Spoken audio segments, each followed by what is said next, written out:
Good morning. Welcome to my YouTube channel study with Ravi. आज है 28 मई 2020। आज की हिंदू एडिटोरियल वोकैबुलरी से पहला वर्ड है स्वॉर्म। यहाँ पे नाउन की तरह यूज हुआ है शब्द। इसका मतलब होता है कीड़ों या मधुमक्खियों का बड़ा झुंड, उसको बोला जाता है स्वॉर्म। अगला शब्द है लोकस्ट।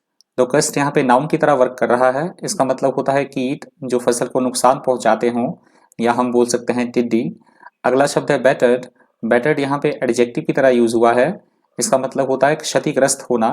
अगला शब्द है लर्क। लर्क यहाँ पे वर्ब की तरह यूज हुआ है। इसका मतलब होता है कहीं छुपकर बैठकर किसी पर हमला करना। पर जो यहाँ पे यूज हुआ है एडिटोरियल में वो हुआ है टिड्डियों का फसलों पर हमला करने की सेंस में, उसको बोला जाता है लर्क। अगला शब्द है बर्जनिंग। बर्जनिंग का मतलब होता है तेजी के साथ बढ़ना कोई भी चीज, उसको बोला जाता है बर्जनिंग। अगला शब्द है बेन। बेन यहाँ पे नाउन की तरह यूज हुआ है। इसका मतलब होता है दुख का कारण होना, विनाशकारी, या हम बोल सकते हैं अभिशाप। अगला शब्द है मोराइडिंग। मोराइडिंग यहाँ पे वर्ब की तरह यूज हुआ है। इसका मतलब होता है लूट मार करने वाला। यहाँ टिड्डी की सेंस में यूज हुआ है जो फसलों को नुकसान पहुंचाती हैं, उसको बोला जाता है मोराइडिंग।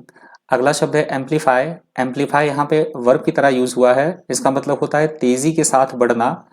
अगला शब्द है अपसर्ज। अपसर्ज यहाँ पे नाउन की तरह यूज हुआ है। इसका मतलब होता है किसी चीज में अचानक वृद्धि होना, हम बोल सकते हैं उमड़ पड़ना या लहर, उसको बोला जाता है अपसर्ज। अगला शब्द है क्वाइटस। क्वाइटस यहाँ पे क्वाइटस का मतलब होता है शांत होना। अगला शब्द है टेस्टिमनी। टेस्टिमनी का मतलब नाउन की तरह यूज हुआ है। इसका मतलब होता है प्रमाण या सबूत। अगला शब्द है डेवेस्टेटिंग। डेवेस्टेटिंग यहाँ एडजेक्टिव की तरह यूज हुआ है। इसका मतलब होता है पूर्णतया विनाशकारी होना, उसको बोला जाता है डेवेस्टेटिंग। अगला शब्द है आर्केन। आर्केन यहाँ पे एडजेक्टिव की तरह यूज हुआ है। इसका मतलब होता है ऐसी कोई बात जिसका बोध एवं ज्ञान बहुत कम लोगों को हो, या हम बोल सकते हैं दुर्बोध, तो उसको इंग्लिश में बोला जाता है आर्केन। अगला शब्द है रेंडर। रेंडर यहाँ पे वर्ब की तरह यूज हुआ है। इसका मतलब होता है किसी को सहायता देना। एक अलग मतलब होता है, इसको दूसरा मतलब होता है किसी व्यक्ति या वस्तु को किसी स्थिति में डाल देना, उसको भी रेंडर बोला जाता है। अगला शब्द है एक्वेटेड, सॉरी एंटिक्वेटेड। एंटिक्वेटेड यहाँ पे एडजेक्टिव की तरह यूज हुआ है। इसका मतलब होता है पुरातन या अप्रचलित, उसको बोला जाता है एंटिक्वेटेड। अगला शब्द है ब्लाइट। ब्लाइट यहाँ पे वर्ब की तरह यूज हुआ है। इसका मतलब होता है फसल में लगने वाला रोग।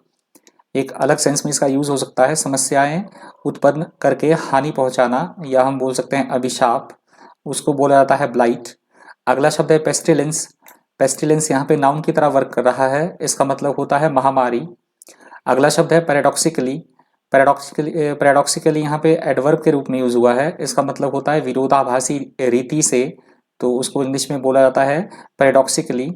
अगला शब्द है फॉली। फॉली यहाँ पे नाउन की तरह वर्क कर रहा है। इसका मतलब होता है मूर्खता भरा कार्य जिसका दुष्परिणाम हो सकता है, हम बोल सकते हैं नासमझी। अगला शब्द है ट्रांसेंड। ट्रांसेंड यहाँ पे वर्ब की तरह यूज हुआ है। इसका मतलब होता है अतिक्रमण करना। और आज का अंतिम शब्द है बेडरॉक। बेडरॉक यहाँ पे नाउन की तरह यूज हुआ है। इसका मतलब होता है किसी चीज के लिए सुदृढ़ आधार होना, उसको बोला जाता है बेडरॉक।